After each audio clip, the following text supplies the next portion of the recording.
দারুল উলুম দেওবন্দের নুসখা প্রথম খণ্ড 269 পৃষ্ঠা একদম পরিষ্কারভাবে তারা লিখে রেখেছে কিতাবুস সালাতুত তারাবি, তারাবির অধ্যায়ের হাদিস আম্মা জান আয়েশা রাদিয়াল্লাহু তাআলা আনহার হাদিস নিয়ে এসেছে আব্দুর রহমান বিন সালমা থেকে, মা কানা ইয়াজিদু ফি রমাজান ওয়ালা ফি গায়রিহি আলা 11 রাকা। আল্লাহর নবী রমজান মাস, রমজান বাদ দিয়ে 11 রাকাতে বেশি তারাবি পড়তেন না। যখন ইমাম বুখারীকে দেখছে কিতাবুস সালাতুত তারাবি অধ্যায় নিয়ে এই হাদিস নিয়ে এসেছে, সঙ্গে সঙ্গে হাদিসের দুশমন যারা আছে তাদের নুসখাকে ওই কিতাবুস সালাতুত তারাবি অধ্যায়ের নাম বাদ দিয়ে সালাতুল লাইল করে ছেড়ে দিয়েছে। আপনি এখনই উঠে দেখেন, এখনই দেখেন ইমাম বুখারী অধ্যায় রচনা করছেন কিতাবুস সালাতুত তারাবি, এই যে সালাতে তারাবি, তারাবি সালাতের অধ্যায়, অথচ হাদিস নিয়ে এসেছে আম্মা জানের 11 রাকাতের হাদিস। এখন এই হাদিসকে তারা তারাবি অস্বীকার করার কারণে অনেক রকমের অভিযোগ আছে, কয়েকটা অভিযোগ প্রথমে এখানে খণ্ডন করে দিই, কারণ আগামী 1 সপ্তাহ পরে তারাবি আসছে, মারামারি শুরু হয়ে যেতে পারে, তাই জেনে রাখা ভালো। মানে এটা হচ্ছে তাবিজ। 1 সপ্তাহ আগে তাবিজ বেঁধে বাড়ি চলে যান।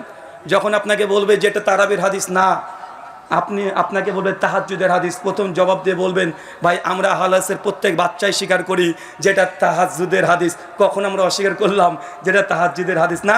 আরে বেটা তাহাজ্জুদের তো হাদিস এবং তারাবিরও হাদিস, আমরা অস্বীকার করি না। অস্বীকার তো তুমি করেছো, তুমি বলছো এটা তারাবির হাদিস না, এটা তাহাজ্জুদের হাদিস। অভিযোগ 2, তারা বলে যে আল্লাহর নবী এই নামাজ 12 মাস পড়তেন, কিন্তু আহলে হাদিসরা মাত্র 1 মাস পরে, 11 মাস পরে না, বলে কি বলে না? আবার অভিযোগ করে বলে যে আহলে হাদিসরা তাহাজ্জুদ নামাজকে তারাবি বানিয়ে দিয়েছে, মানে সেই তারাবি সেই তাহাজ্জুদ। এটা আমাদের দাবি কি দাবি না? এটা আমাদের দাবি কি দাবি না? তারা বলে এটা আবার কেমন দাবি, যেই নামাজটা 12 মাস ছিল তাহাজ্জুদ, রমজানে হয়ে গেল তারাবি। আমার সাদা মনে সাদা প্রশ্নের সাদা জবাব, ভাই বলেন তো আজকে জুমার দিন কত রাকাত নামাজ পড়েছেন? জুমা আজকে জোহর পড়েছেন? সপ্তাহে আপনি 7 দিন জোহর পড়লেন, জুমা আবার জোহরের দিন জুমা হলো কেন? শুক্রবারের জোহর কই গেল? যেই নামাজ সপ্তাহে 6 দিন আপনি পড়লেন জোহর, কে জুমার দিন জোহর কিভাবে জুমা হয়ে গেল? ভাই কিভাবে হয়ে গেল?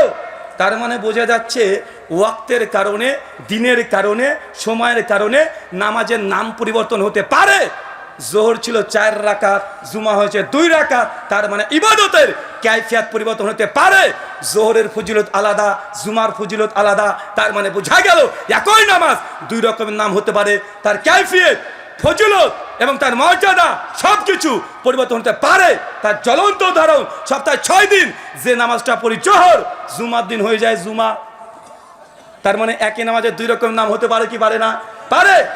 যখন দেখবে যে বুখারীর হাদিসের সঙ্গে তারা পারছে না, শুধু দেখবেন উল্টোপাল্টা করবে। যেমন ওই যে যখন বলি কাদের সঙ্গে কাঁধ, পায়ের সঙ্গে পা লাগিয়ে দেয়, তবে বুখারীর হাদিস, সুনান আবু দাউদের 666 নম্বর হাদিস, 667 নম্বর হাদিস, নবী বলছেন কাতারে ফাঁকা বন্ধ রাখো, মাঝখান দিয়ে যদি ফাঁকা থাকে শয়তান প্রবেশ করবে। আর কিছু কিছু বুখারীর দাস দিয়ে হাদিয়া নেয়া অনেকগুলো বড় বড় আল্লামা আছে, তারা বলে আহলে হাদিসরা বলে কাতারের মধ্যে ফাঁকা থাকলে নাকি শয়তান ঢোকে। তো কাঁধ তো মিলেছে, ঠিক আছে, মাঝখানের ফাঁকা দেখে শয়তান ঢুকবে না? দেখেছেন নবীর হাদিসকে মানবে না, তারা অস্বীকার করবে। নিজেদের মাযহাবের বিরুদ্ধে চলে যাওয়ার জন্য হাদিসের মধ্যে তারা উংলি পড়ার চেষ্টা করে, তারা আঙ্গুল দেওয়ার চেষ্টা করে। এই আচরণ ছিল ইহুদিদের। কাদের কথা বলেন? তুমি আচরণ করবে, তোমার আচরণ, তোমার ব্যবহার, তোমার চিন্তা চেতনা সবগুলো ইহুদিদের মতো। আর পাল্টা অভিযোগ করে আহলে হাদিস তারা নাকি ইহুদির দালাল, বলে কি বলে না? সূরা বাকারা খুলেন, সূরা নম্বর 2 আয়াত 60 থেকে 70 নম্বর আয়াত, বাংলা ইসলামিক ফাউন্ডেশনে পড়ে নেবেন। যারা দেওবন্দি হাজরাত আছে তারা যদি আহলে হাদিসের কোরআনে অনুবাদ পড়তে অ্যালার্জি হয়, আশরাফ আলী থানভীর বাংলা অনুবাদ কোরআন মাজিদ অনুবাদ করা হয়ে গেছে। যারা বেরলবি মানে সুন্নি মানে জিলাপি, তারা যদি আহলে হাদিসের কোন অনুবাদ কোরআন পড়তে অ্যালার্জি থাকে, তারা আহমেদ আলা হযরত আহমেদ রেজা খান বেরলবির কানজুল ইমান নুরুল ইরফান বাংলাদেশ থেকে অনুবাদ হয়ে গেছে, একটু দেখে নেন। সূরা বাকারা 60 থেকে 70 নম্বর আয়াত, নবী মুসা আলাইহিস সালাম আল্লাহর সঙ্গে 40 দিন সাক্ষাৎ করে আসলেন। আল্লাহ নবী মুসাকে বললেন, মুসা যাও এই ইহুদিগুলোকে বলো তারা যেন একটা কুরবানি করে। ইহুদিরা এত বড় বদমাশ, এত বড় খাটাস, আল্লাহর আইন তারা মানতে চায় না, সব সময় এই আঙ্গুল দেওয়া স্বভাব। সঙ্গে সেই ইহুদিরা নবী মুসাকে বলছেন, মুসা সত্যি কি আল্লাহ আমাদেরকে কুরবানি করতে বলেছে? মানে টেনশনে পড়ে গেছে। কথা মনে বুঝলেন না? নবী মুসা, হ্যাঁ আল্লাহ তো বলেছে, আল্লাহ বলেছে কুরবানি করতে। বলছে একবার জিজ্ঞাসা করে এসে তো তোমার রবকে, আল্লাহকে, কুরবানি যে করব, কি কুরবানি করব, গরু না ছাগল না দুম্বা? মুসা নবী বলছে আল্লাহ গরু কুরবানি করতে বলেছে। বলছে গরু বলেছে? সত্যি? আচ্ছা তোমার আল্লাহকে জিজ্ঞাসা করে এসে তো গরুটার কালার কি হবে, লাল না সাদা না কালো না গোলাপি, কি কালার হবে? দেখেছেন ইহুদির বাচ্চার প্রশ্ন, মানে আল্লাহর বিধান মানবে না, একটার পর একটা অনার্থক প্রশ্ন। নবী মুসাকে আল্লাহ জানিয়ে দিলেন, বলো ধূসর রঙের যেন গরু জবাই করে, যেন কুরবানি করে দেয়। যখন বলছে ধূসর কালারে করতে হবে, ইহুদি খাটাসের বাচ্চা আবার বলছে, এ মুসা আবার তোমার আল্লাহ কাছে যাও, গিয়ে এবার প্রশ্ন করো তো যে এই গরুটা দেব ওটা মোটা তাজা না শুকনা দিলেও চলবে? বিধানের মধ্যে, ওহির মধ্যে মাতব্বরি করে, পণ্ডিতি করে আয়াতের মূল উদ্দেশ্যকে হারিয়ে দেওয়া, এটা কাদের স্বভাব? কাদের স্বভাব? এটা ইহুদিদের স্বভাব। সুনান ইবনে মাজাহ 954 নম্বর হাদিস, আল্লাহ নবী বলছেন ইহুদিরা দুইটা শব্দ শুনলে সবচেয়ে বেশি রেগে যায়, একটা হচ্ছে আমিন আর একটা কি, একে অপরকে সালাম দেওয়া। তার মানে আমিন শুনলে ইহুদিরা তাদের রক্ত টক বক করে ফুটে যায়। কিন্তু বর্তমান বাংলাদেশে কাদের রক্ত ফোটে? কাদের ফোটে? আমি বলতে চাই না কাদের ফোটে, কিন্তু আল্লাহ নবী এই কথা বলছে। তারা বলে আমরা আশিকে রাসূল, কিন্তু আশিকে রাসূল দাবি করে একটাও নবীর সুন্নাত পালন করে না। বলে আশিকে রাসূল, আমরা নবীর আনুগত্য করি, অনুসরণ করি, কিন্তু পচা পানি খাওয়ায় কার? আশারি, মাতুরিদি, বড় পীর আব্দুল কাদের জিলানী, চিশতিয়া, কাদারিয়া, নাকশবন্দিয়া, মুজাদ্দেদিয়া, চরমোনাই, এনাদপুরি, জৈনপুরি, রাজারবাগি, ফুলতলি, দেওয়ানবাগি, আটরশি বলছে আশিকে রাসূল, আর মানছে কাকে? এখানে এগুলোকে কাকে মানে? কথা বলেন। আরে আহলে হাদিসরা কালেমা যার পড়েছে মানেও তাকে। আহলে হাদিসরা বলে লা ইলাহা ইল্লাল্লাহ মুহাম্মাদুর রাসূলুল্লাহ, আমরা নবী মুহাম্মদ সাল্লাল্লাহু আলাইহি সাল্লামের কালেমা পড়েছি। আমরা তোমাদের মতো নবীর কালেমার সঙ্গে দুশমনি করে উম্মতিকে কোন নেতা আজ পর্যন্ত কোন আহলে হাদিস বানায় নাই, ইনশাআল্লাহ কিয়ামত পর্যন্ত বানাবে না। আপনাদেরকে আর একটা কথা বলে যাই, আহলে হাদিসদেরকে যে বর্তমানে বাংলাদেশে গরম চলছে, আমি সেই গরমের মধ্যে যেতে চাই না। বড়রা বিতর্ক করছে, তারা করবে, কারণ এই ইখতিলাফ তখনই হয় যখন ইলম থাকে। অনেকে বলে আহলে হাদিসের মধ্যে মাত্র 4 কোটি আহলে হাদিস, তাহলে এরপরে এত মতভেদ কেন? এক হুজুর আর এক হুজুরের বিরুদ্ধে বলছে, ভাই বলে কি বলে না, অভিযোগ আসছে কি আসছে না? মনে রাখবেন বিতর্ক তো তাদের মধ্যেই হবে যাদের ইলম আছে, কিন্তু আহলে হাদিসরা বিতর্ক করে, ইলম ইখতিলাফ করে, কিন্তু তাদের বিতর্ক হয় শুধু লাঠি আর সোটা নিয়ে। এই জন্য টুঙ্গি ইস্তেমাতে 2 তাবলিগ জামাতের গ্রুপ মেরে 2 জন শহীদ হয়ে জান্নাতে চলে গেছে দাবি করছে। আহলে হাদিসকে দেখেছেন ভাই? কোন একটা আহলে হাদিসকে দেখেছেন যে একজন আহলে হাদিস আরেকজন আহলে হাদিসকে মারছে? তাদের যে ইখতিলাফ মতভেদ, মারামারি পর্যন্ত যায় কি যায় না? যায়। সতর্ক, সেকুলারিজম, লিবারিজম, ফেমিনিজম এগুলো জায়েজ না না যায়। শেখ মাশেক তারা বলবে, আপনাকে একটা খোলা করে কথা বলতে চাই, বাংলাদেশি আহলে হাদিসের মধ্যে একটা ভুল ধারণা একটা পৌঁছে গেছে, সেটা ভোট দেওয়া নিয়ে। কি দেওয়া নিয়ে? কথা বলেন। ভোট দেওয়া। অনেকে বলে ভোটের দিকে তাকানো যাবে না, অনেকে বলে ভোট দেওয়াটা শিরক, বলে কি বলে না? কথা বলেন। আমি আপনাকে দুটো ফেস বলি, দুটো চিত্র বলি, শুধু উপর উপর কথা বললে হবে না, আগে গভীরে আপনার দৃষ্টি দিয়ে দেখতে হবে। শুধু বাংলাদেশ 90% মুসলিম রাষ্ট্র, মুসলিম সংখ্যাগরিষ্ঠ দেশ দেখলে হবে না, আমরা যেখান থেকে এসেছি সেই দিকে দাঁড়িয়ে আপনাকে ফতোয়া সঠিক করতে হবে। চলেন দুটো সিনারি বলি। একটা দেশকে কল্পনা করেন, যে দেশের শাসক, যিনি রাষ্ট্রের নায়ক, যিনি প্রধানমন্ত্রী, পরিষ্কার সে ইসলাম বিদ্বেষী। কি বললাম? ইসলাম বিদ্বেষী। ক্ষমতায় থাকলে মুসলমানদেরকে আজান দিতে বাধা দেয়, ক্ষমতায় থাকলে মুসলমানকে কুরবানি করতে বাধা দেয়, মুসলমানদেরকে মসজিদে যেতে বাধা দেয়, মুসলমানের মসজিদকে ভেঙে তাদের ধর্মস্থান তৈরি করে নেয়। এমন দেশ পৃথিবীতে আছে না নাই? পরিষ্কার সে ইসলামের বিরুদ্ধে যুদ্ধ করে, ডাইরেক্ট বিরুদ্ধে করে, সুযোগ পেলেই সেই দেশে মুসলিমদেরকে একদম নস্যাৎ করে দিতে চায়। মুসলমানদের যে 1000 বছরের ঐতিহ্য ছিল সবগুলোকে ভেঙে তাদের নিজের ধর্মীয় প্রতিষ্ঠান হিসেবে ঘোষণা করে দিচ্ছে। এমন দেশ যদি থাকে, ওই দেশে আমি জানি ইনি যতদিন প্রধানমন্ত্রী থাকবে 5 বছর 5 বছর করে যদি ক্ষমতায় থাকে, মুসলিমদের উপরে নির্যাতন আরো বেশি হবে। কিন্তু ওই দেশে আরেকজন অপোজিশন আছে, বিরোধী দল আছে, বিরোধী ভোট বিরোধী নেতা দাঁড়িয়েছে, ধরেন সেও বিশ্বাসের দিক থেকে কাফের, মুসলমান নয়, কিন্তু আমরা জানি এই দেশে বিরোধী পক্ষ যিনি আছেন ইনি যদি ক্ষমতায় চলে আসেন তাহলে ইনি মুসলিমদের পুরো নির্যাতন করবেন না, মুসলিমদের নামাজ পড়তে বাধা দেবে না, হজ করতে বাধা দেবে না, জাকাত দিতে বাধা দেবে না, আজান দিতে বাধা দেবে না, মুসলমান মা বোন পর্দা পরে রাস্তায় চলাচল করবে, বাধা দেবে না।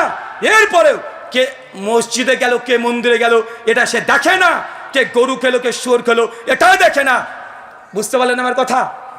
একজন নেতা ক্ষমতা আসলে পরিষ্কার ইসলামের বিরুদ্ধে যুদ্ধ ঘোষণা করে, আর একজন ও মুসলমান না, উনিও কাফের, উনিও মুসলিম, তিনি যদি ক্ষমতায় থাকেন তাহলে মুসলমানকে বাধা দেয় না, মুসলমান স্বেচ্ছায় ধর্ম পালন করতে পারে। এখন এমন দেশে যদি মুসলমান থাকে 40 কোটি বা 40% যদি মুসলমানের ভোট থাকে, আপনি সেই দেশে যদি মনে করেন যে ভোট দেওয়া শিরক, ভোট দেওয়া হারাম, ভোট দেওয়া যাবে না, এই বলে যদি ভোটকে বয়কট করে দেন, 60% অমুসলিম তারা ভোট দিয়ে প্রতিষ্ঠিত সরকার যিনি আছে, যে ক্ষমতা আছে, বারবার তাকে রাজত্ব রেখে দিবে কিয়ামত পর্যন্ত, তাকে সম্ভব না। কিন্তু এই দেশে 40% মুসলমান যদি একজোট হয়ে ভোট দেয়, তাকে শোনা সম্ভব কি সম্ভব নয়? কথা বুঝলেন না মনে হয়? কথা বুঝতে পারছেন? 40% যদি আমরা একজোট হয়ে যিনি বিরোধী দলে আছেন তাকে যদি আমরা ভোট দিই, এই ভোট দেওয়াটা নাজায়েজ না হারাম? বলেন না শিরক? কোনটা হবে?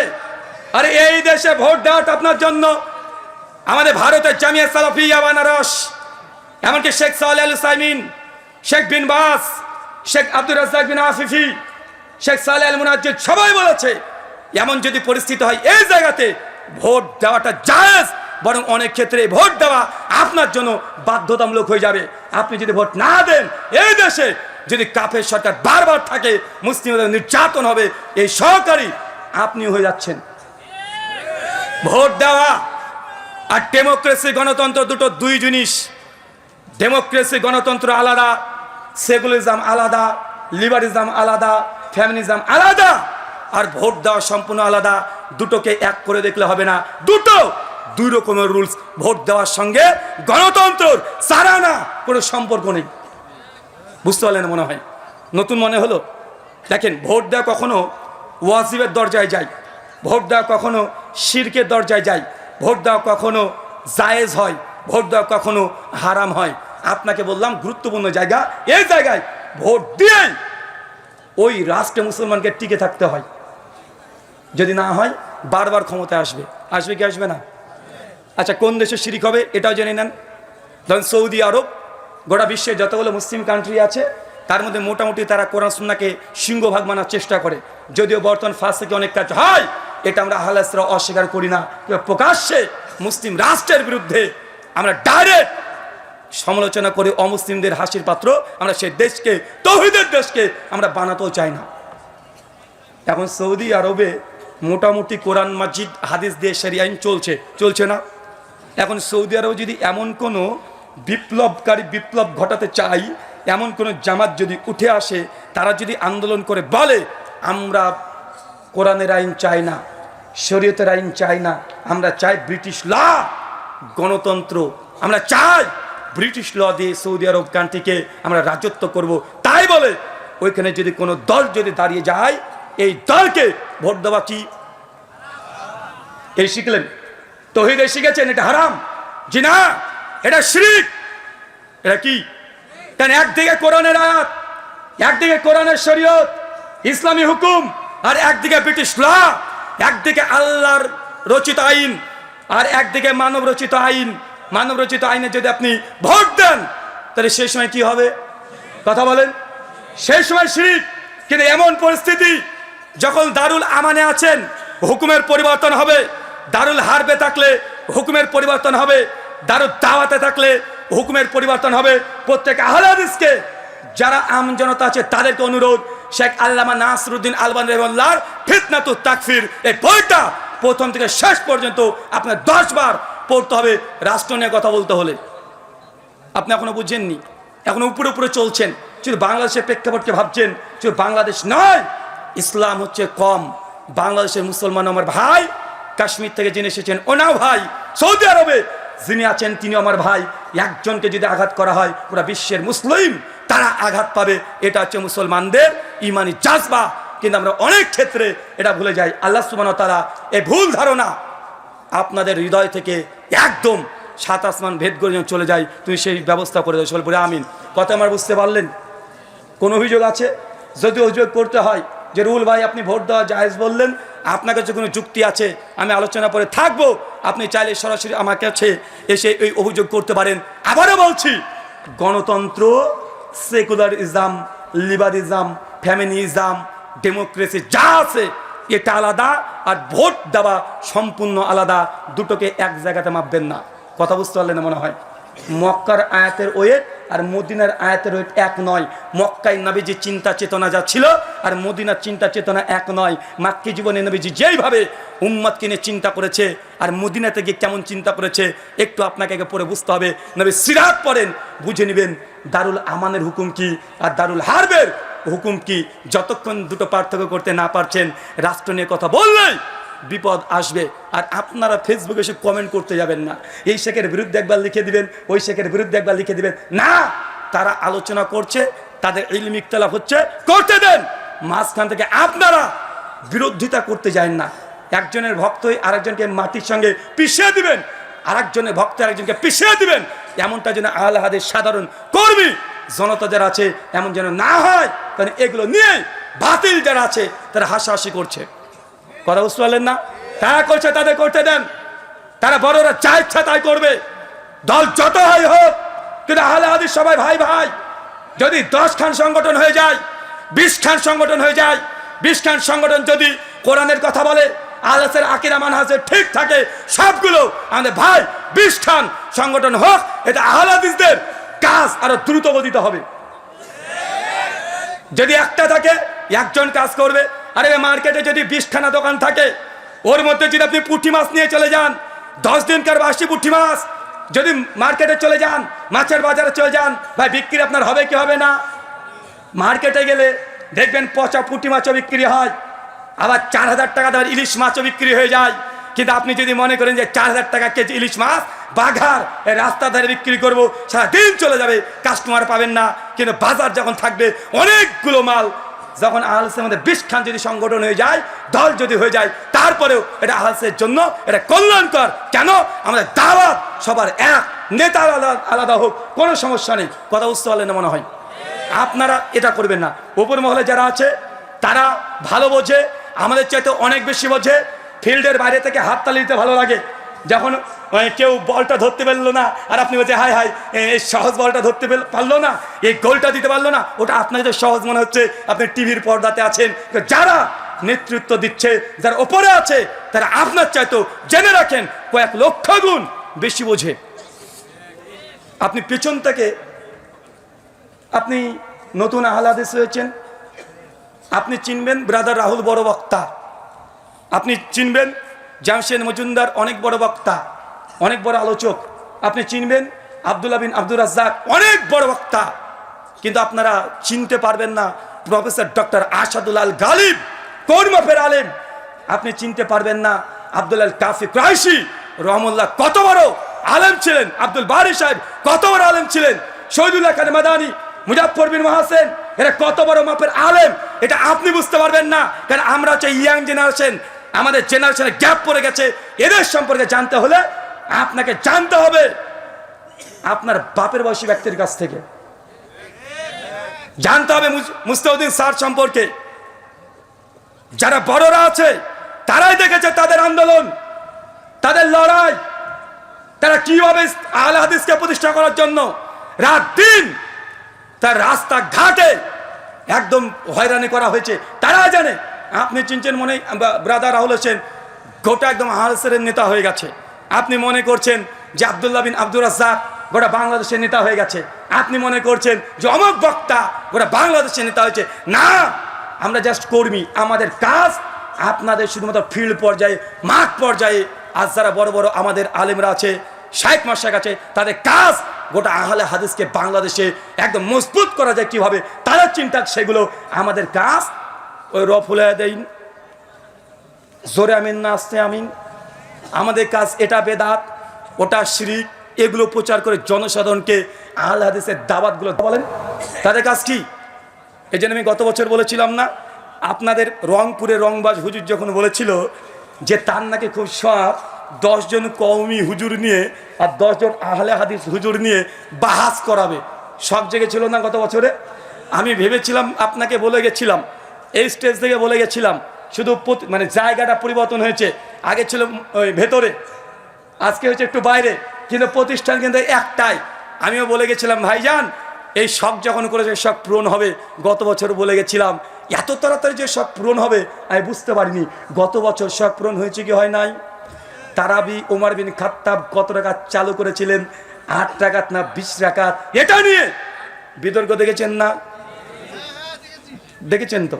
মুজাফফর বিন মোহসেন হাফেজুল্লাহ বলে গেলেন না, আহলে হাদিসের যদি একটা জেনারেল শিক্ষিত সাধারণ কর্মীও থাকে, তারপরেও এই বাংলার বুকে না গোটা বিশ্ব জগতে কোরআন এবং হাদিসের দাওয়াত দিয়ে বাতিলদেরকে দলিল দিয়ে দাফন করে ছেড়ে দিতে পারে। ভাই আমি আগে বলেছি আমি আলেম না, আর যদি আমাকে কেউ যদি আলেম না বলে এটার আমার কাছে অ্যান্টিভেনাম জবাব আছে, আর যে জবাব দেব ওই জবাব ও হজম করতে পারবে না, ও বিষ্ঠে মরে যাবে। একটু দিয়ে দিই। বারবার বলে যে তুমি আলেম না। ভাই আলেমকে পৃথিবীতে দেখাও আমাকে। কে আলেম? এনাতুল আব্বাসী, উনাকে আলেম বলবেন? কিছুদিন 2 বছর আগে আলাউদ্দিন জিহাদি পরিষ্কারভাবে বলে দিয়েছে এনাতুল্লাহ আব্বাসী ও আলেম না, জাহেল। বলি না ভাইজান?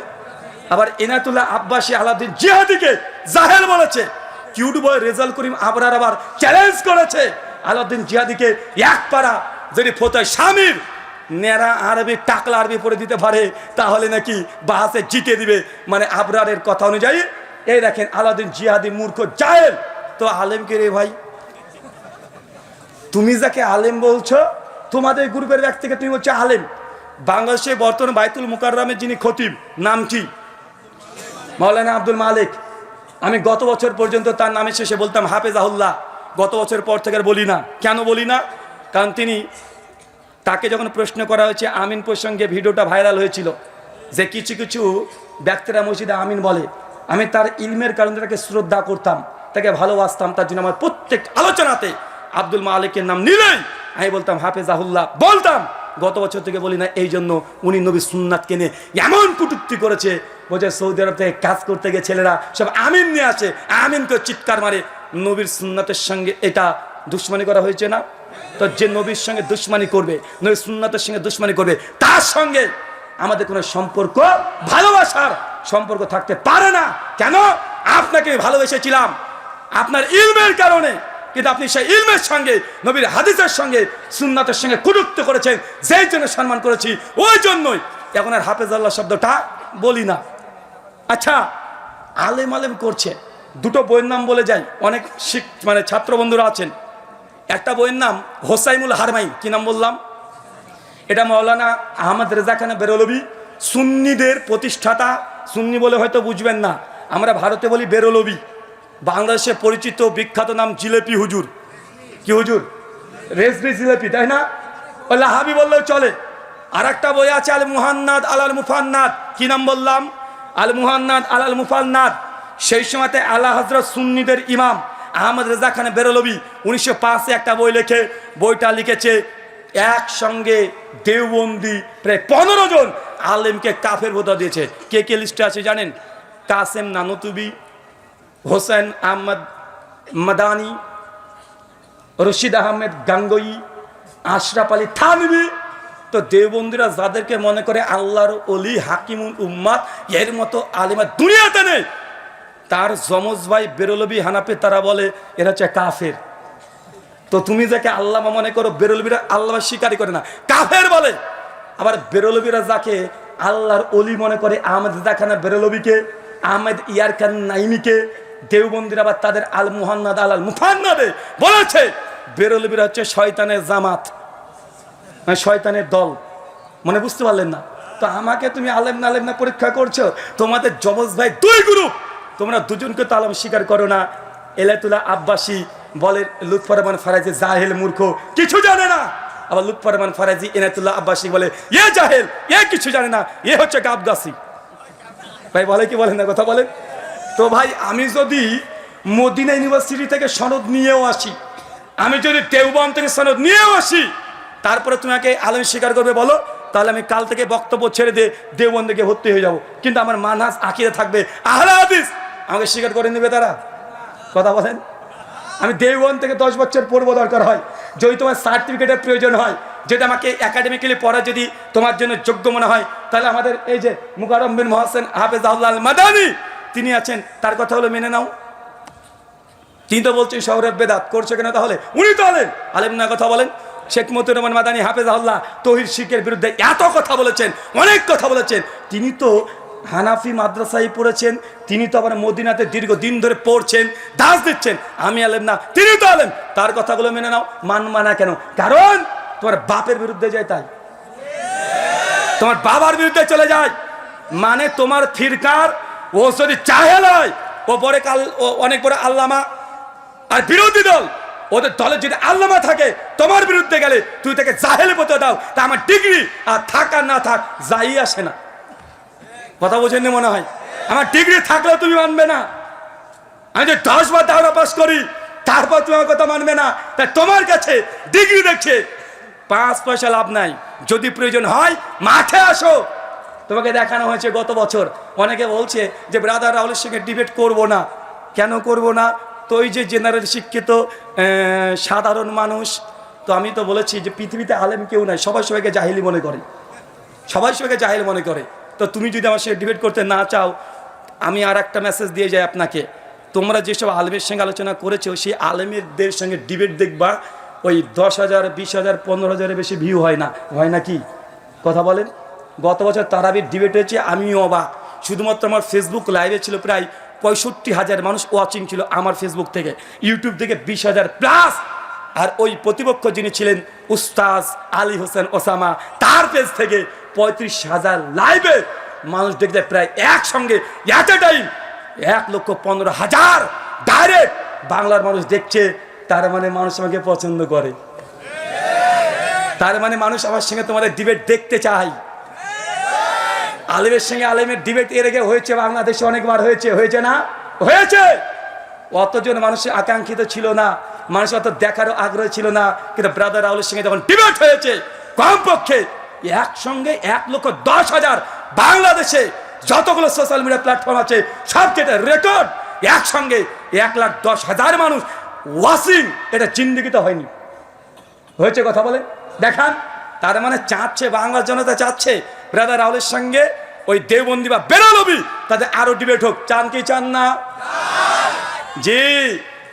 সামনে রামাজান, অনেকের কামড়া কামড়ি শুরু হয়ে গেছে। তারাবি 8 নাগাদ না 20 নাগাদ, ওটা তো কেস ইজ ক্লোজড, ওটা তো কমপ্লিট হয়ে গেছে, ওটা নিয়ে আর হবে না। বাংলার মানুষ বুঝে নিয়েছে। মানুষ আগে মনে করতো যে নবী আমার 8 টাকার তারাবি পড়েছে আর ওমর বিন খাত্তাব 20 টাকার তারাবি চালু করেছে, অনেক আহলে হাদিস এটাই মনে করতো না। যখন এই বিষয়ে যখন প্রথম হেডিং হয়েছিল, আমাকে অনেক মাদানী আলেম ফোন করেছে যে রুহুল ভাই আপনি এটা কিসে আপনি ডিবেট করতে যাচ্ছেন? যে ওমর বিন খাত্তাব কত তারাবির আদেশ দিয়েছেন আর ওমর তো 20 টাকাতে চালু করেছেন। তাদেরও এরকম ধারণা ছিল, অনেকে আমার প্রতি অভিযোগ করেছে। আমি বলেছি পিকচার আবি বাকি হে, कुर्सी का पेटी बांध लीजिए, मौसम बिगाड़ने वाला है। মানে তাড়াতাড়ি সিট বেল্টটা বেঁধে নেন, আবহাওয়া খারাপ হতে চলেছে। সবার ধারণা এটাই ছিল যে ওমর বিন খাত্তাব 20 টাকা চালু করেছে, নবী 8 টাকা পড়েছে। আমি দেখেছি ওমর বিন খাত্তাব 20 টাকা তারাবির কথা বলেনি, তিনি আদেশও করেনি। তার যুগে কে কে পড়েছে নাম নেই হাদিসে, কিন্তু ওমর বিন খাত্তাব যে মুয়াত্তা মালিকের হাদিসে 8 টাকা তারাবির আদেশ করেছে। গোল্ডেন চেন, এই গোল্ডেন চেনের মর্ম তো তারা বুঝবে না। বাদরের গলায় যদি সোনা বা মুক্তার যদি চেন লাগিয়ে দেন, ও তো ছিঁড়ে ফেলবে না। আর তার ছেঁড়া চেন নিয়েও খুশি হবে, কেননা 20 টাকা ওমর বিন খাত্তাব যে চালু করেছে, যে হাদিস মুসনাদ থেকে দিয়েছে, আমরা প্রমাণ করে দেখিয়ে দিয়েছি ওই হাদিস মুনকাতে, মানে সনদ বিচ্ছিন্ন, মানে ছেঁড়া চেন। কোথায় আমার সোনার চেন, কোথায় তোমার ছেঁড়া চেন? ছেঁড়া চেন নিয়ে খুশি, তুমি খুশি থাকো।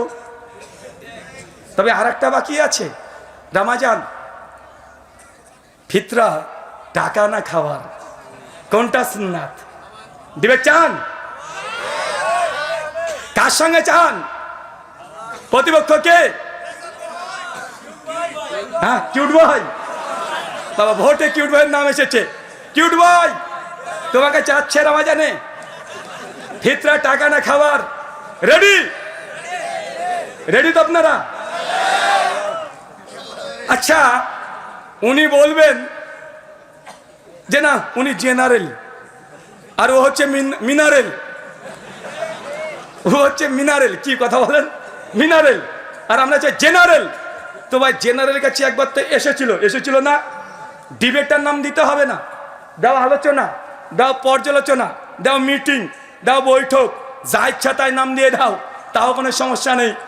যে লাউ সেই কদু, কথা বুঝলেন না? মানে পেস্টিজে বাঁধে। বলছে ডিবেট নামে যা যাবে না, কি নামে আসতে হবে? পর্যালোচনা। তাই আসো, যে পারে সব জায়গায় পারে, তাই না? যে পারে সে সব জায়গায় পারে। আহলে হাদিস জনতা চাচ্ছে এবছর রমজান মাসে ফিতরার আগেই ফিতরার টাকা দেয়া সুন্নাত না খাবার দেয়া সুন্নাত, এই মাসালায় যত দেবন্দি বাংলাদেশে আছে, ইন্ডিয়াতে আছে, সুন্নি বেরলবি যা আছে, সবাই না ভাবতে পারে সবাইকে হয়তো চ্যালেঞ্জ করব, অত নিচে আমরা নামতে পারবো না। সুরের সঙ্গে লড়াই করার জন্য ওই নর্দমায় নেমে কাদা মাখতে রাজি নই। যারা মূল স্ট্রিম আছেন তারা আসেন। আর যদি মনে করেন যে না আমার ডিবেট করার জন্য ইজাজত লাগবে, এখানে মাদানী সাহেব আছে, তিনার সম্মতি নিয়েই এই বিতর্ক হবে। চান কি চান না? কথা বলেন। 1 cute boy, 2 play boy, 3 night বয়।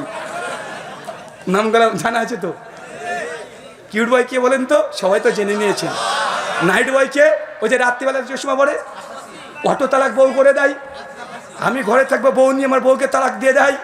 এদের তো চরিত্র খুব ভালো না, কথা বুঝলেন না ভাইজান? 3 নম্বর প্লে বয়, রংপুরে রংবাজ হুজুর, গত বছর থেকে ভ্যানিশ, আর নাই। আর দেখা যায় আহলে হাদিসরা নাকি ইহুদিদের বিরুদ্ধে কথা বলে না, ফিলিস্তিনের যুদ্ধের জন্য কথা বলে না। গত বছর 5ই আগস্টে যা ঘটে গেছে, ওই প্লে বয়কে মাঠে দেখা যায় না, ও ঘুমিয়েছিল। ফেসবুকে দেখেছেন, আন্দোলন করতে দেখেছেন, রাস্তাতে নামতে দেখেছেন, কোন জায়গায় গিয়েছে না? বেটা ফিলিস্তিনে যুদ্ধ করতে যাবে তোমার নিজের মাতৃভূমিতে, ছেলেরা রক্ত দিয়েছে রংপুরে অনেকেই। তারপরে তার পাতো দূরের কথা পাঞ্জাবে দেখা যায়নি, দেখা গিয়েছে। তোমরা কত বড় মুজাহিদ বাংলার মানুষ দেখে নিয়েছে, ভয়ে ঘাপটি মেরে ফেসবুকে একটা কমেন্ট করার সাহস পায় নাই। বরং কিছু কিছু মানুষ রটিয়ে দিয়েছিল সেই সময় ওই প্লে বয় ও নাকি গুম করে নিয়ে চলে গেছে। 2 দিন পর ফেসবুকে এসে বলছে একটা গুজব কেউ ছড়াবেন না। সেই সময় দেখবেন 5ই আগস্টে পোস্ট করেছিল গুজব কেউ ছড়াবেন না। অনেকে ভাবছেন আমি ওই আদনান না নাদান, মানে শিশু বাচ্চা, ওই নাদান ও নিজে পোস্ট করে বলে দিচ্ছে যে দেখেন আমাকে কেউ গুম করেনি, আমি সুস্থ আছি, স্বাভাবিক আছি, আমি এই মুহূর্তে কোরআন এবং হাদিসের অনেক গভীর মুতালা করছি। বেটা বাংলাদেশ যাচ্ছে ভেসে আর তুমি মুতালা করছো। তোমার এই মুজাহিদ দেবেন, তার পোস্ট আছে, যদি আমার বক্তব্য শুনে পোস্ট ডিলিট না করে দেয় এখন স্ক্রিনশট মেরে রেখে দেয়, কারণ বিশ্বাস নেই তাদেরকে, ডিলিট করে দিতে পারে। সম্মানিত সুধী, তার মানে আমরা বুঝলাম বাংলার মানুষ চাই যে তারা আমাদের সঙ্গে আসুক। নামও যে 3 জনে বলে দিয়েছি, কয়েকটা নাম নতুন যুক্ত হবে এবছরে। তার মধ্যে একটা আরিফ বিন হাবিব খুব ফটর করেছিল। বেটা বলেছে 1264 হিজরির আগে নাকি কেউ 8 টাকা তারাবি এই আন্দোলন নাকি ছিল না। আমি তোমাকে চ্যালেঞ্জ করে বলেছি, মায়ের যদি দুধ খেয়ে থাকো 1284 হিজরির আগে তারাবি তাহাজ্জুদ আলাদা নামাজ একটা দলিল তোমার বাপের ঘর থেকে হলে দিয়ে যাবে। এটা 1264 হিজরির আগে 84 হিজরির আগে কেউ দাবি করেনি, কেউ না। যদি বুকে দাম থাকে তারাবি না তাহাজ্জুদ একই নামাজ না ভিন্ন নামাজ, এই বাহাসে আরিফ বিন হাবিব ওয়েলকাম, চলে আসো, রাজি আছি। তুমি আবার বলো না জানো যে জেনারেল, কারণ তুমি একাধিক আলোচনা তো বলেছো যে তুমি যে মসজিদে খুতবা দাও, যে মসজিদে আলোচনা করো, মাঝে মাঝে আহলে হাদিস ছেলেরা ছোকরারা নাকি গিয়ে বলতেন বা বলেন যে আপনারা কেন বুকের উপরে হাত নাভি নিচে হাত বাঁধেন, বুকের উপরে হাত বাঁধা হাদিস নাকি সহি। তুমি নাকি বলে খুলে সব খুলে হাদিস থেকে বুঝিয়ে দাও। বেটা আমি আহলে হাদিস আসো, একবার বুঝাতে আসো। তারাবি তাহাজ্জুদ এক নামাজ না ভিন্ন নামাজ? রমজান মাস, কেননা আগে থেকে তারা সোরগুলো পাকিয়ে দিয়েছে। আর আমি আগে বলেছি ভালো হতে চাই, কিন্তু এই হুজুররা আমাকে ভালো হতে দেয় না। আমি কত চেষ্টা করি ভালো হয়ে যাব, বারবার চেষ্টা করি যে আমার এই ভাইদের সঙ্গে ডিবেট বাহাস মোনাজারা করবো না, কিন্তু বারবার শুধু পেছনে খুঁচা দেয়। তো খুঁচা দিলে তো বাসঝাড় রেডি আছে, রেডি আছে না নাই? তুমি খোঁচাখুচি করবা, বাসঝাড় নেবা না, তোমাকে বাসঝাড় নিতে হবে। আর আমরা দেওয়ার জন্য সবসময় প্রস্তুতি নিয়ে থাকি।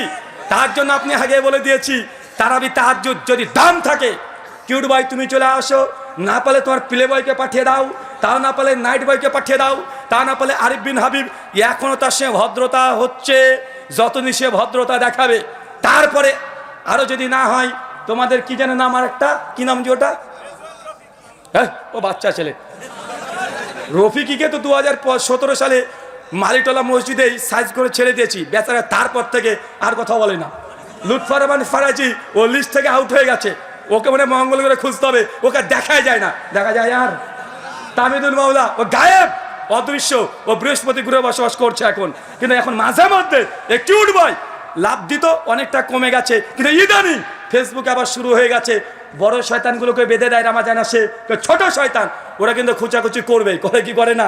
তাই আগে থেকে জানিয়ে দিলাম, पेटी का कुर्सी, कुर्सी का पेटी बांध लीजिए, रमजान आ रहा है, मौसम बिगड़ने वाला है। आगे থেকে রেডি হন, সময় দিয়ে দিলাম 10 দিন সুযোগ পাবা। একদম স্কুলের ব্যাগ নিয়ে মৌলানা আব্দুল মালিকের কাছ থেকে তারাবি তাহাজ্জুদ এক নামাজ না ভিন্ন নামাজ, এই 10 দিন ক্লাস করতে শুরু করে দাও। 10 দিন পর দেখাবে ইনশাআল্লাহ। ক্লাস করো, একদম শিশু বাচ্চা ছেলে মতো পড়তে চলে যাও 10 দিন। আমি 10 দিন পড়তে পারবো না, 10 দিন আমি আছি, এখানে প্রোগ্রাম আছে, তুমি পড়তে যাও, পড়াশোনা করে আসবে, ভালো করে পড়াশোনা করে আসবে, একদম ভালোভাবে পড়াশোনা করে এসে আহলে হাদিসের জেনারেল শিক্ষিত একজন ছাত্রের কাছে এসে দলিল দিও, তোমার দলিলকে কিভাবে বুঝিয়ে দিতে হয় আমরা ঠিক বুঝাতে পারবো। আল্লাহ সুবহানাহু ওয়া তাআলা আমাদের বোঝার তৌফিক দান করুন, আমিন। ভাবেন না যে অহংকার বা গৌরব করলাম, কারণ আমি চাই আমাদের আলেম ওলামা শায়েখ মাশায়েখ এদের কাছ থেকে আমরা কি শিখি। শেখদের ডিবেটের জন্য আমি বলি, বারবার বলি, কোনো শেখ মাশায়েখ তারা যেন ডিবেটে না যায়। আরে আমরা আছি, ওরকম ছুঁচো মারতে কামান ব্যবহার করার দরকার নাই, মশা মেরে হাত গন্ধ করার দরকার নেই, ওই সব গন্ধ কীটগুলোকে মারার জন্য আমরাই যথেষ্ট আছি। যে কোনো এই কেউজন আসুক, হ্যাঁ ওই যে আলাউদ্দিন জিহাদি চাচু, চাচি গায়া, হ্যাঁ শফিক হাশেমি না, হ্যাঁ শফিক হাশেমি, উনি তো বলে রফুলেদের নাকি এক্সপায়ার হয়ে গেছে, মানে আগে ছিল এখন আর চলে না। বসে রাখো একবার, শফিক হাশেমি সাহেব একবার বসে রাখেন, চ্যালেঞ্জ করলাম, একবার রফুলেন কি মানসুক এই মাসালে বসে রাখেন, বাংলার মানুষকে জানতে দেন তারা কোন হাদিসের প্রতি আমল করে। বাংলার মানুষের জানার অধিকার আছে না নাই? কতদিন আর চাপাবাজি চলবে? মাযহাবের নামে কতদিন চাপাবাজি চলবে? জোর গলায় বলছে যে আমাদের ইমাম আবু হানিফা এক ইশাতে অজু করতেন, ফজর পর্যন্ত এক অজুতে নামাজ পড়তেন। কত বড় ইমাম তুমি দেখেছো? আহলে হাদিসরা তাকে বারে মানে না, বলে কি বলে না? আমি শুধু এই কথা বলেছি, আমার সাদা মনে সাদা প্রশ্ন, সাদা মনে কোনো কালো দাগ নাই। প্রশ্ন আমার, বলেন তো এশা থেকে ফজর যদি এক অজুতে নামাজ পড়ে, এই একদিন দুই দিন নয়, টানা 40 বছর, 40 বছরে কি একটু হাগু চাপায়নি রাত্রিবেলাতে? বড় আলেম শায়েখ আমাদের তাজ ইমাম আবু হানিফা রাহিমাহুল্লাহ, তার সামনে এরকম কথা বলতে চায় না। আচ্ছা হলো না, ধরেন বুজুর্গ মানুষ, একটু ফুসফাস 19, 20, 20, 21, 22 হওয়ার কথা, তাও হয়নি, মেনে নিলাম না হতে পারে, আল্লাহর অলি মানুষ। আচ্ছা এই 40 বছর কি স্ত্রীর কাছে যাওয়া লাগেনি? স্ত্রী কি হক নাই? স্ত্রী কি এত বড়, উনি এবার কত বড় আল্লাহর অলি ছিল কে জানে? 40 বছর স্ত্রীর কাছে যাওয়া লাগেনি। একজন টুক করে বলছে, ভাই শুধু কি রাত্রেবেলা স্ত্রী হক আদায় করবে, দিনে কি করা যায় না নাকি? আমি বলেছি ফতোয়া স্বামী 27 নম্বর পৃষ্ঠায় তারপরে লিখে দিয়েছে, ফাজলে আমলের করাচি পাকিস্তান থেকে ছাপা 360 নম্বর পৃষ্ঠায় ওখানে লিখে দিয়েছে, ইমাম আবু হানিফা রাহিমাহুল্লাহ 50 বছর টানা দিনে রোজা রাখতো, দিন শেষ, ওইদিকে রাত শেষ, এদিকে দিন শেষ। আমার এটা প্রশ্ন না, এটা ইলমি প্রশ্ন। যারা শিক্ষক উস্তাদ ছাত্র আছেন, আচ্ছা বলেন তো তাহাজ্জুদ নামাজ কাকে বলে? ঘুম থেকে উঠে যে নামাজ পড়া হয় এটাই তো তাহাজ্জুদ। ইমাম হাজার আসকালানী তার তালখিসুল হাবির 1237 নম্বর হাদিসের অধীনে আলোচনা করেছেন। ফতোয়া শামিতে হানাফিদের কিয়ামুল লাইল 2য় খণ্ড 88 পৃষ্ঠায় লিখেছেন, তাহাজ্জুদের জন্য শর্ত হচ্ছে ঘুম পাড়া। যদি আলসের একমত না, তাহাজ্জুদের জন্য হচ্ছে ঘুম থেকে উঠে নামাজ পড়াটা শর্ত, মানে ঘুম শর্ত। কি শর্ত? ঘুম শর্ত। ঘুমবিহীন কেউ যদি রাত্রে জেগে থেকে যে নামাজ পড়ে ওটা তাহাজ্জুদের নামাজ নয়, ওটা মুতলাকান নফল নামাজ হবে। কি নামাজ হবে? মুতলাকান নফল নামাজ। চাচা মাসালা বুঝেছেন তো? বুঝতে পারছেন না? মানে তাহাজ্জুদ পড়তে হলে কি করতে হয়? আগে ঘুমাতে হয়। আচ্ছা চাচা, ঘুমালে কি ওযু থাকে? বুঝেননি মনে হয়। ঘুমালে কি ওযু থাকে? তো ইমাম আবু হানিফা যদি না ঘুমায় তাহলে তাহাজ্জুদ পড়েনি 40 বছর। আর যদি বলে না তাহাজ্জুদ বলেছে তাহলে ওযু ভাঙতে হয়েছে ঘুমের কারণে।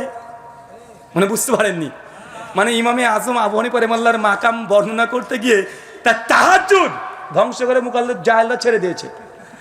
যে ওযু টিকায় তাহলে তাহাজ্জুদ পড়েনি, কারণ তাহাজ্জুদের জন্য ঘুম শর্ত। আর ঘুমিয়ে গেলে নেন ঠেলা, এবার ওযু ভেঙে গেছে। যেদিকে যাতে যেতে চাই যা।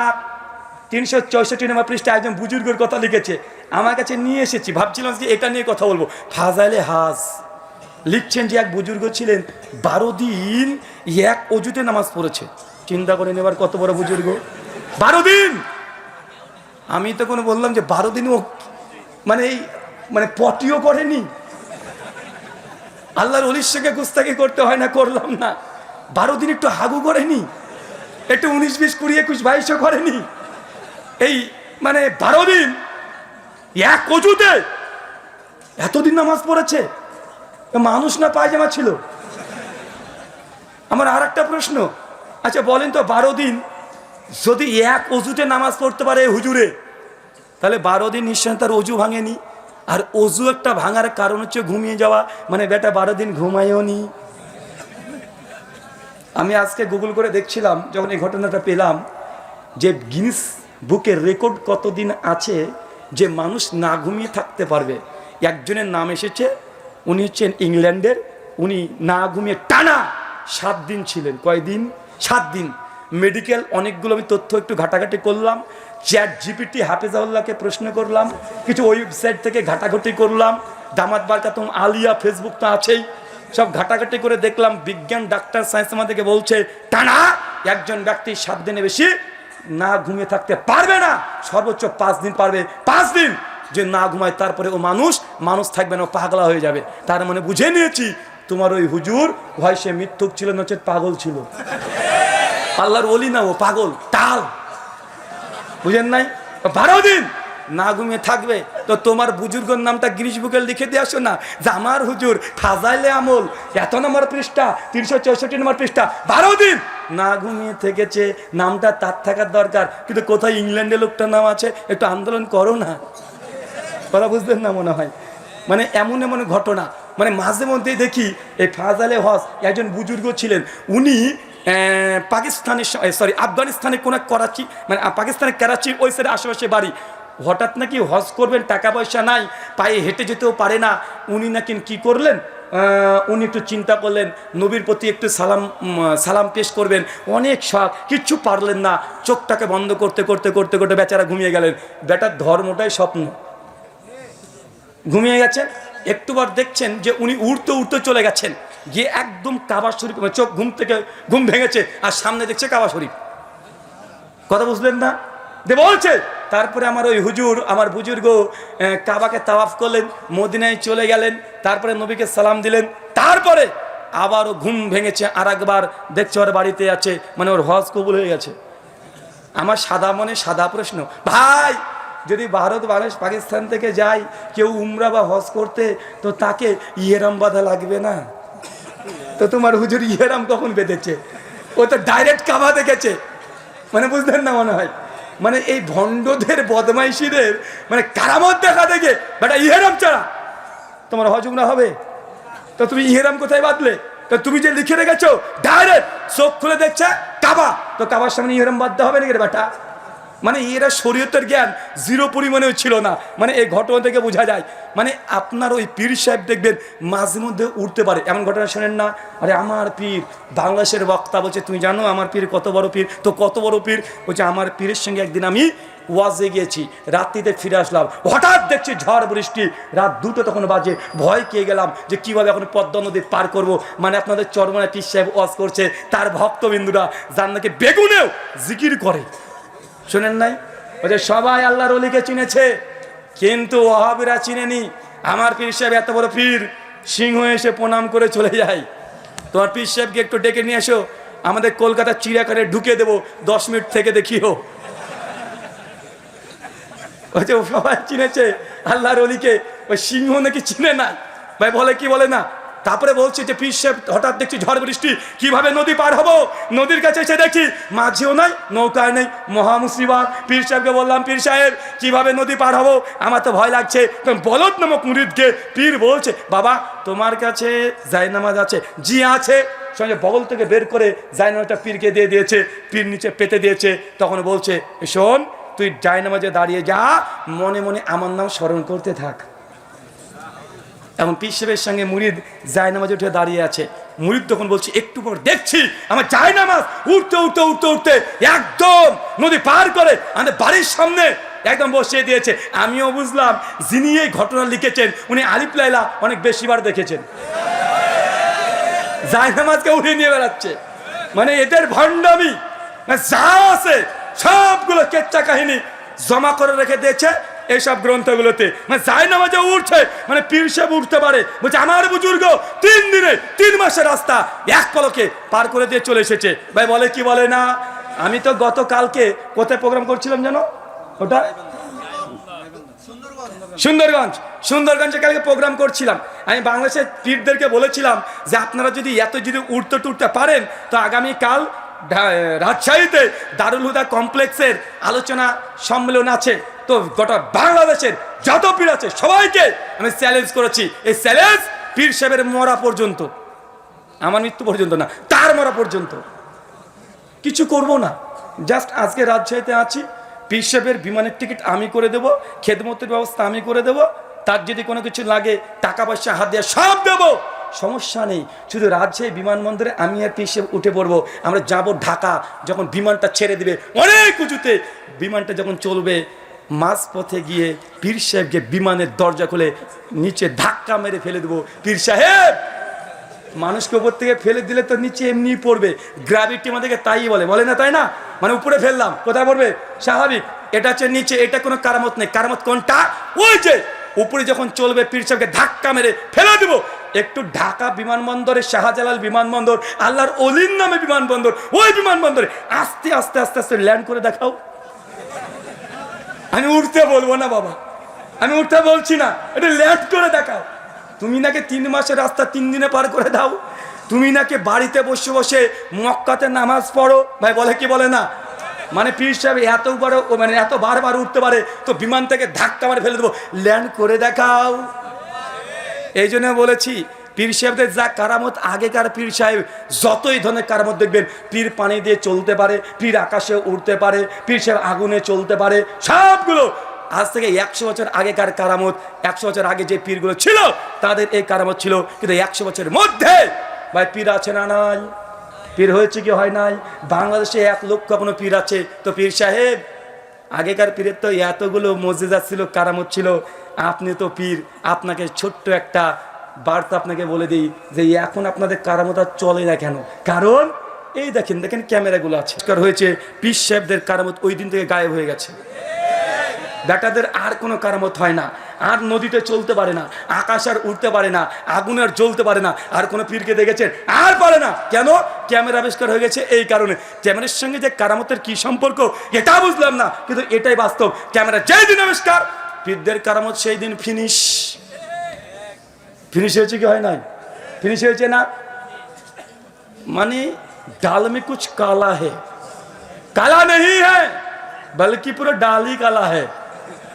মানে ডালের মধ্যে কালা, মানে ডালের মধ্যে কিছু কিছু কালো কালো আছে, মানে কিছু কিছু কালো না, গোটা ডালটাই কুচকুচে কালো এদের। আল্লাহ সুবহানাহু ওয়া তাআলা এই সব ভণ্ডদের থেকে আমাদের বেঁচে থাকার তৌফিক দান করে সকলে পড়ি আমিন। 15টা অ্যান্টিভেনাম নিয়ে বাড়িতে যাবেন।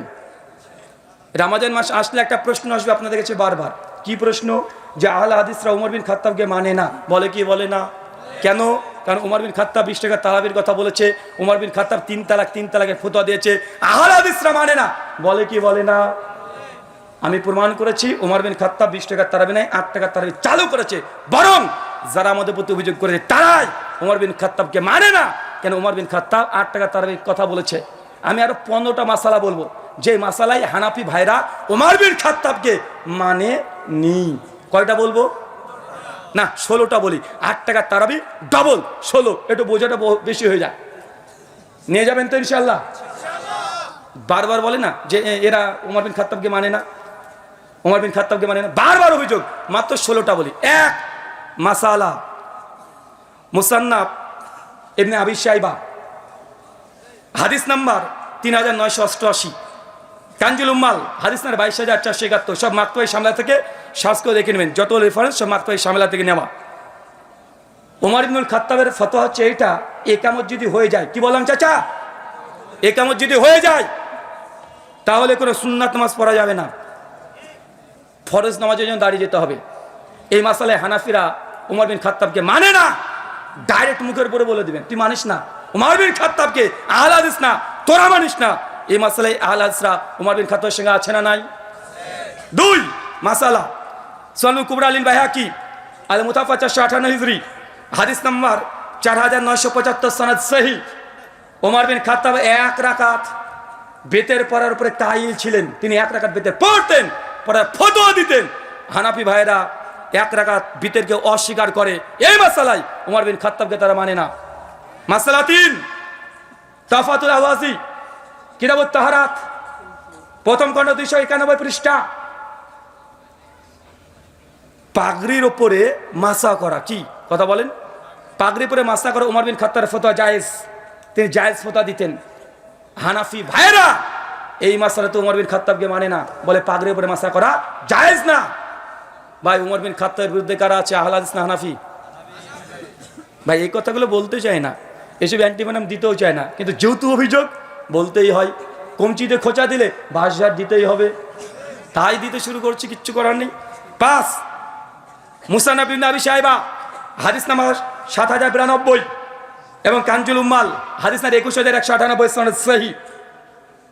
কুনুতে বিতির আমরা পড়ি না বেতের নামাজে, সেই সময় রাফলিয়া দিন করে হাত তুলি কি তুলি না? হাত তুলি। উমর বিন খাত্তাবের ফতোয়া হাত তুলতে হবে, হানাফি ভাইরা তুলে না। মাসালা 6 ইরওয়ালুল গালিল, শেখ আল্লামা নাসিরুদ্দিন আলবানী রাহিমাহুল্লাহ, 3য় খণ্ড 66 পৃষ্ঠা, কিতাবুজ জুমা আলোচনা করতে গিয়ে অনেকগুলো দলিল এনেছে এক জায়গায়। যারা ছাত্র বন্ধুরা আছেন ভালো করে ঘেটে দেখে নেবেন। উমর বিন খাত্তাবের ফতোয়া গ্রামে জুমার নামাজ পড়া যাবে, হানাফিদের ইজমাই ফতোয়া গ্রামে জুমার নামাজ নাই, তো তারপরে তারা পড়ে। আছে না নাই? এই মাসালাতেও উমর বিন খাত্তাবের যে ফতোয়া এর বিরুদ্ধে হানাফিরা আছে। মাসালা 8 জবরদস্তি তালাক হবে কি হবে না? এই মাসালা একটু খুলে বলি, ভালো লাগে। তালাকের কথা বললে ভালো লাগে, কেন বলেন তো? ওই যে অটো তালাক করে দেয় হানাফি ভাইদের ফতোয়া, কেউ যদি জবরদস্তি তালাক দেয় তালাক হয়ে যাবে। মানে আপনার বউ আপনাকে দেখাচ্ছে কেউ একটা গুন্ডা এসে যাই তালাক দে, তোর বউকে তালাক দে, তাহলে গুলি করে মেরে দেবো।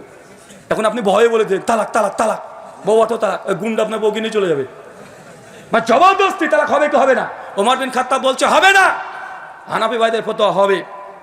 আমি আপনাকে আর একটু ক্লিয়ার করে বলে দিই, জবরদস্তি তালাক আহলে হাদিসরাও বলে যদি জবরদস্তি প্রমাণ হয়, কিন্তু শর্ত আছে। হানাফিদের নিকটে কোনো শর্ত নেই, আহলে হাদিসদের নিকটে শর্ত।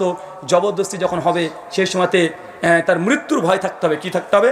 মৃত্যুর ভয় থাকতে হবে। 2 যাকে জবরদস্তি করা হচ্ছে সে ব্যক্তি ক্ষমতা থাকতে হবে, ডিফেন্স যদি করার ক্ষমতা না থাকে। প্রায় 6খানা শর্ত আছে, ওটা নিয়ে আলোচনা করছি না। কিন্তু এই মাসালায় উমর বিন খাত্তাব বলে জোর করে যে তালাক যদি দিয়ে দেয় ওই তালাক ধার্তব্যের মধ্যে গণ্য হবে না। কিন্তু হানাফি ভাইরা বলে ঘুমের ঝুঁকে যদি বউকে তালাক দিয়ে দাও, অথবা ঘুমের ঝুঁকে স্বপ্ন দেখেছো যে হাতের আঙুল চলছে বউর দিকে, দিয়ে বলছে তালাক তালাক তালাক, বউ শেষ। কথা বুঝলেন না? মানে ফতোয়া স্বামী কিতাব তালাকে পরিষ্কার ফতোয়া দেওয়া আছে। চলেন মাসালা 9 কানজুল উম্মাল 23538 নম্বর হাদিস, আলী মুত্তাকি হানাফির সংকলিত হাদিসের গ্রন্থ, প্রায় 50,000-এর কাছাকাছি হাদিস আছে, সনদ নেই, শুধু মতনগুলো তিনি জড়ো করেছেন। ওমর বিন খাত্তাব তিনি বৃষ্টি প্রার্থনা, ইস্তেসকা সালাতে 2 হাত তুলে দোয়া করা এবং চাদরটাকে উল্টো করে কাঁধে ঝুলিয়ে দেওয়া, তার ফতোয়া জায়েজ।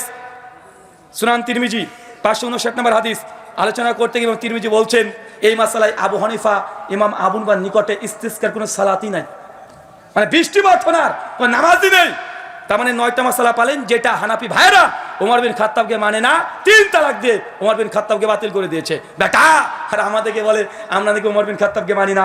বেটা সাধু বেশে পাকা চোর, বুঝলেন না মনে হয়। মাসালা 10, তিলাওয়াতে সিজদা। কোরআন মাজিদ পড়ছেন, সিজদার আয়াত আসে না, সেই সময় কি দিতে হয়? সিজদা দিতে হয়। আলাজদের জমহুর মুহাদ্দিস ফুকাহাদের ফতোয়া, এই তিলাওয়াতের সিজদা ওয়াজিব নয়, সুন্নাত। কেউ যদি কিছু না দেয় গুনাহ হবে না। হানাফি ভাইদের ফতোয়া না দেওয়াটা ওয়াজিব, না দিলে গুনাহ হবে। কিন্তু ওমর বিন খাত্তাব সহিহ বুখারীর 1027 নম্বর হাদিস, তিনি মনে করেছেন তার ফতোয়া মজুদ আছে সহিহ বুখারীর মধ্যে, তিলাওয়াতের সিজদা ওয়াজিব নাই, কেউ যদি দেয় ভালো, না দিলে কোনো গুনাহ হবে না। কিন্তু হানাফি ভাইদের উল্টো ফতোয়া আছে। মাসালা 11, ইমামের পেছনে ফাতিহা পড়া।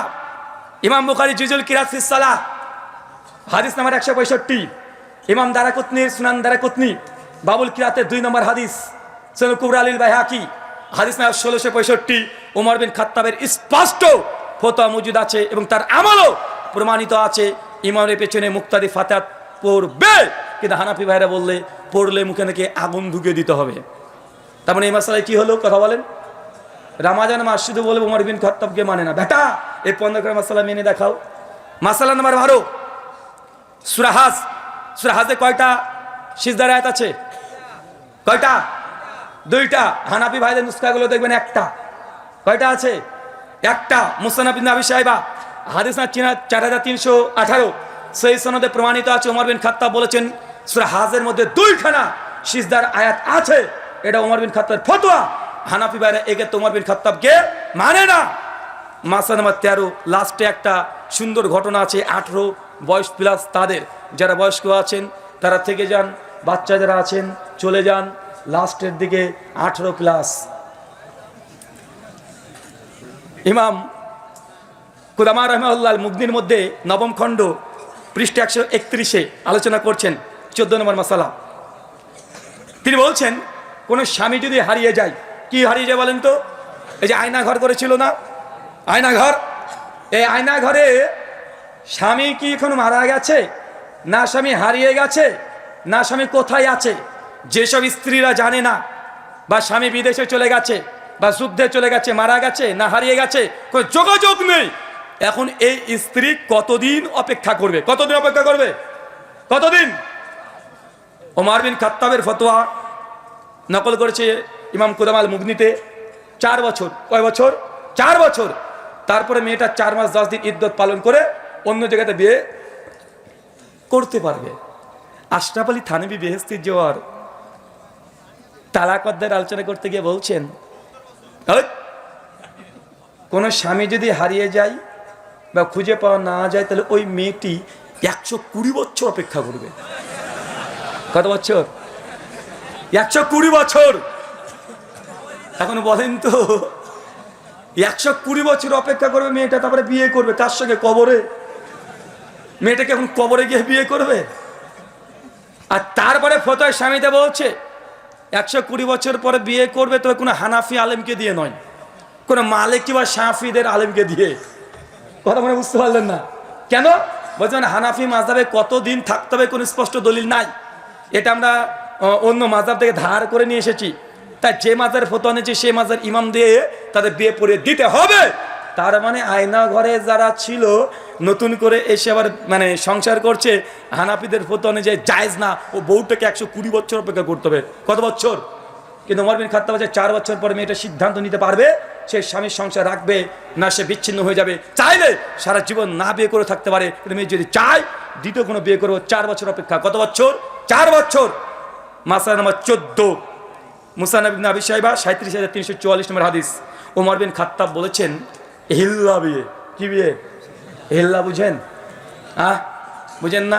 ওই যে কয়দিন আগে মসজিদে কি একটা যেন কে করেছিল না, বাচ্চা ছেলে বুঝবে না। হিল্লা বিয়ে মানে আপনি কাউকে ঘুমের যুগে বলে দিয়েছেন তালাক তালাক তালাক, এখন বউ এখন হয়ে গেছে অটো তালাক।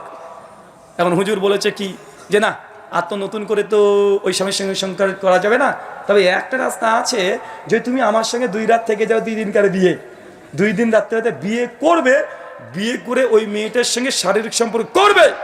শারীরিক সম্পর্ক কিভাবে করবে পিছনে দেখি হবে না, বলা যাবে না। বাহারুর রাইক ফোদাই স্বামীতে আছে শুধু বিয়ে করলেই হিল্লা হবে না, বরং হিল্লা হওয়ার জন্য শর্ত আছে। কি শর্ত আছে এটার বলা যাবে না, মানে ভয়ঙ্কর শর্ত। মাদানী সাহেব যান,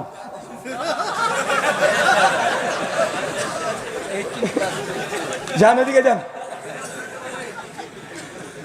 মানে শর্ত যা দিয়েছে পরিষ্কার শর্ত।